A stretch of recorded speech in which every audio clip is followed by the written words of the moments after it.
Praise the Lord. സ്നേഹമുള്ളവരെ, 1 യോഹന്നാൻ 19 തിരുവചനം ഇപ്രകാരമാണ് പറയുന്നത്: ലോകം മുഴുവൻ ദുഷ്ടൻ്റെ ശക്തി വലയത്തിലാണ്. വെളിപാട് 12:12 നാം ഇപ്രകാരമാണ് കാണുന്നത്: ഭൂമിയെ, സമുദ്രമേ, നിങ്ങൾക്ക് ദുരിതം, ചുരുങ്ങിയ സമയമേ അവശേഷിക്കുന്നുള്ളൂ എന്നറിഞ്ഞ് അരിശം കൊണ്ട് പിശാച് നിങ്ങളുടെ അടുത്തേക്ക് ഇറങ്ങിയിട്ടുണ്ട്. 1 പത്രോസ് 5:8 തിരുവചനം പറയുന്നു: നിങ്ങളുടെ ശത്രുവായ പിശാച് അലറുന്ന സിംഹത്തെ പോലെ ആരെ വിഴുങ്ങണം എന്നന്വേഷിച്ചുകൊണ്ട് ചുറ്റി നടക്കുന്നു. നമ്മിൽ പലരും ചിന്തിക്കുന്നത് പൈശാചിക ശക്തി അങ്ങനെ ഒന്നും ഇല്ല എന്നാണ്. എന്നാൽ തിരുവചനം എന്താണ് നമ്മോട് പറയുന്നത്? തിരുവചനം പറയുന്നു, ലോകം മുഴുവൻ ദുഷ്ടൻ്റെ വലയത്തിലാണ്, ശക്തി വലയത്തിലാണ്. ദുഷ്ടൻ നമ്മെ ചതിക്കുവാനും നമ്മുടെ ആത്മാക്കളെ മോഷ്ടിക്കുവാനുമായിട്ടാണ് വരുന്നത്. തിന്മയുടെ ശക്തി ഇല്ല എന്നൊരു ധാരണ തരുന്നതും സാത്താനാണ്. ഇന്ന് ലോകത്തിലേക്ക് നോക്കിയാൽ നാം കാണുന്നത് മുഴുവൻ തിന്മയുടെ പ്രവർത്തനങ്ങളാണ്. എല്ലാ മേഖലകളിലും അത് നാം കാണുന്നുണ്ട്. വ്യഭിചാരവും, മോഷണവും, മദ്യവും, മയക്കുമരുന്നും, കൊലപാതകങ്ങളും, വഞ്ചനയും, കാപട്യവും, പരദൂഷണവും, കുറ്റം വിധിയും എല്ലാം നാം കാണുന്നുണ്ട്. ഇതെല്ലാം വിതയ്ക്കുന്നത് സാത്താനാണ്. സാത്താൻ നമ്മെ കബളിപ്പിക്കുകയാണ് ചെയ്യുന്നത്.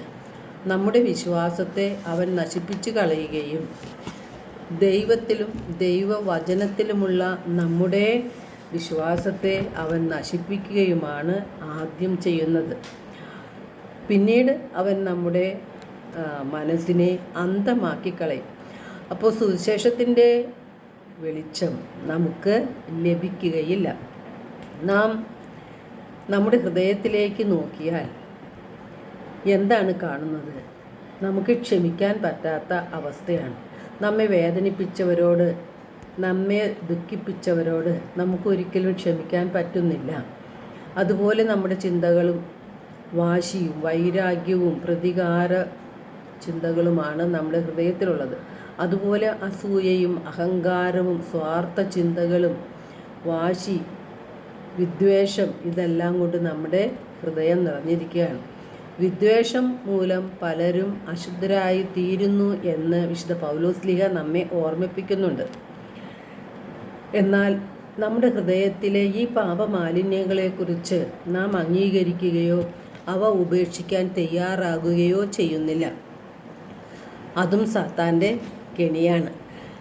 നാം സാത്താൻ്റെ കെണിയിൽപ്പെടുമ്പോൾ സാത്താന് നാം അവസരം കൊടുക്കുകയാണ് ചെയ്യുന്നത്. നാം പാപത്തെ ഉപേക്ഷിക്കാതെ ന്യായീകരണങ്ങൾ കണ്ടെത്തി പാപത്തിൽ തന്നെ വസിക്കുമ്പോൾ സാത്താൻ നമ്മുടെ മേൽ അധികാരം ഏറ്റെടുക്കുകയാണ് എന്ന സത്യം നാം അറിയാതെ പോകുന്നു. സാത്താൻ നമ്മുടെ മനസ്സിനെ അന്ധമാക്കി മാറ്റുകയാണ്.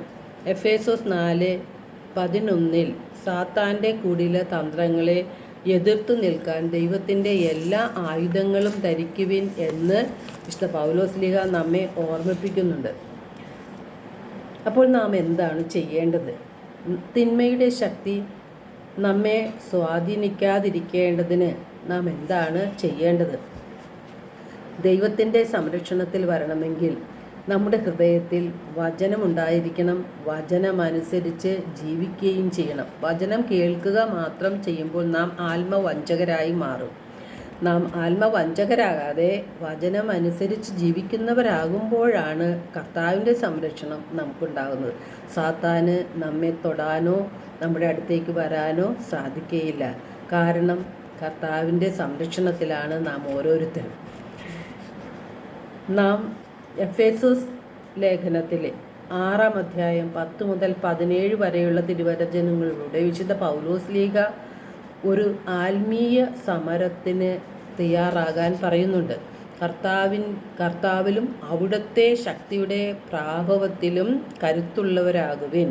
സാത്താൻ്റെ കുടില തന്ത്രങ്ങളെ എതിർത്ത് നിൽക്കാൻ ദൈവത്തിൻ്റെ എല്ലാ ആയുധങ്ങളും ധരിക്കുവിൻ. സത്യം കൊണ്ടും നീതി കൊണ്ടും വിശ്വാസം കൊണ്ടും സമാധാനം കൊണ്ടും ദുഷ്ടനെ നേരിടണം എന്ന് നമ്മെ ഓർമ്മിപ്പിക്കുകയാണ്.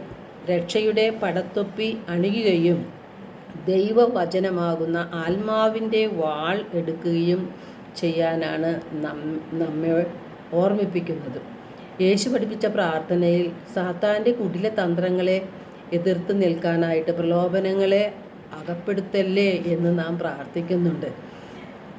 നാം സാത്താൻ്റെ അല്ലെങ്കിൽ തിന്മയുടെ ശക്തിയിൽ വീണു പോകാതെ കർത്താവിൻ്റെ സംരക്ഷണത്തിൽ ആയിരിക്കുവാനായിട്ട് നിരന്തരം കർത്താവിൻ്റെ സംരക്ഷണം ചൊല്ലുകയും പ്രാർത്ഥിക്കുകയും ചെയ്യണം. എല്ലാവരെയും ദൈവം സമൃദ്ധമായി അനുഗ്രഹിക്കട്ടെ.